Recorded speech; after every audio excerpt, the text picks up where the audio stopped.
அனைவருக்குமே வணக்கம். சற்று முன் கிடைத்திருக்கக்கூடிய ஒரு மிக மிக முக்கியமான செய்தி ஒன்று வெளியாகியுள்ளது. சற்று முன் திமுகவில் வெடித்த பூகம்பம், திமுக கூட்டணி உடைந்தது, இது மாதிரி பார்த்தீங்கன்னா செய்திகள் வெளியாகிருக்கு. இப்போ மீண்டும் மீண்டும் திமுகவில் பார்த்தீங்கன்னா ஒரு மிகப்பெரிய பிரச்சனையாக தான் உருவாக்கி வந்திருக்கக்கூடிய நிலையை தான் பார்த்தீங்கன்னா இப்போ திமுகவுடைய நிர்வாகி கொந்தளிக்கும் நிலையில் பார்த்தீங்கன்னா இப்போ அதிரடியாக திமுகவுடைய துணை சேர்மேன் பார்த்தீங்கன்னா இப்போ அவரை பார்த்தீங்கன்னா இப்போ அதிரடியாக நீக்கம் செய்யப்பட்டிருந்த நிலையில் அவருடைய இடத்திற்கு இன்னொருவர் பார்த்தீங்கன்னா அதிமுக இருக்கக்கூடிய ஒருவரை நியமனம் செய்ய போகிறதாக இப்போ சொல்லி உருவாகக்கூடிய பிரச்சனையால் தான் இப்போ திமுகவுடைய கூட்டணி ஒட்டுமொத்தமாக முடிய போகுது. இதை பற்றி இந்த வீடியோவில் பார்க்கலாம். அதுக்கு முன்னாடி நம்ம சேனலுக்கு இப்போ தான் நீங்கள் முதல் முறையாக வந்திருக்கீங்க அப்படின்னா மறக்காமல் நம்மளுடைய சேனலை சப்ஸ்கிரைப் பண்ணி சப்போர்ட் பண்ணுங்கள்.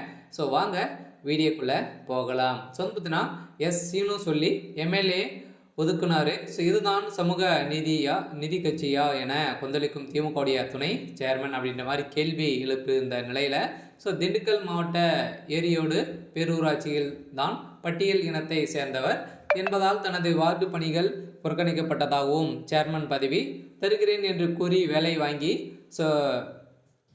வேடசந்தூர் எம்எல்ஏ காந்திராஜன் சாதி காரணத்தால் ஏமாற்றி விட்டதாக பேரூராட்சி திமுக துணை தலைவர் போராட்டத்தில் குதித்துள்ள நிலையில் தான் இப்போ பார்த்தீங்கன்னா திமுகவுக்கு எதிராகவே போராட்டங்கள் நடத்தியிருக்கக்கூடிய நிலையில் தான் இப்போ பார்த்தீங்கன்னா திண்டுக்கல்ல மிகவும் பரபரப்பை ஏற்படுத்தியிருக்கு.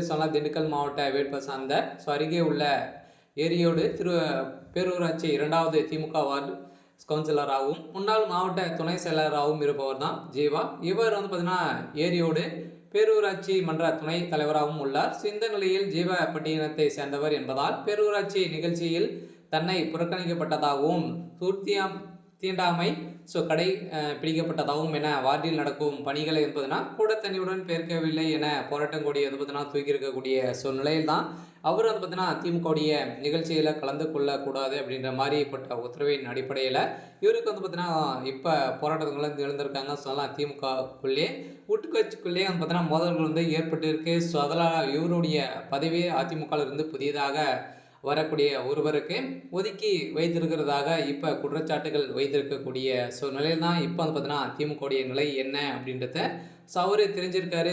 திமுகவுடைய கூட்டணி சல்லியாக உடையக்கூடிய நிலைக்கு இவர் இதுக்கு மேலே வேலைகளை பார்க்க போகிறாரு அப்படின்ற மாதிரி தான் தகவல் வெளியாக இருக்குது. இருந்தாலுமே பார்த்தீங்கன்னா திமுகவுடைய கூட்டணி மெகா கூட்டணி உடையக்கூடிய நிலைக்கு தான் எடப்பாடி பழனிசாமி அவர்கள் பார்த்தீங்கன்னா இப்போ சதுரடியாக விஜயுடன் கூட்டணி வைக்கிறதுக்கான ஏற்பாடுகள் நடந்திருக்கு. இருந்தாலுமே என்ன நடக்க போகுது அப்படின்றத வெயிட் பண்ணி பார்க்கலாம்.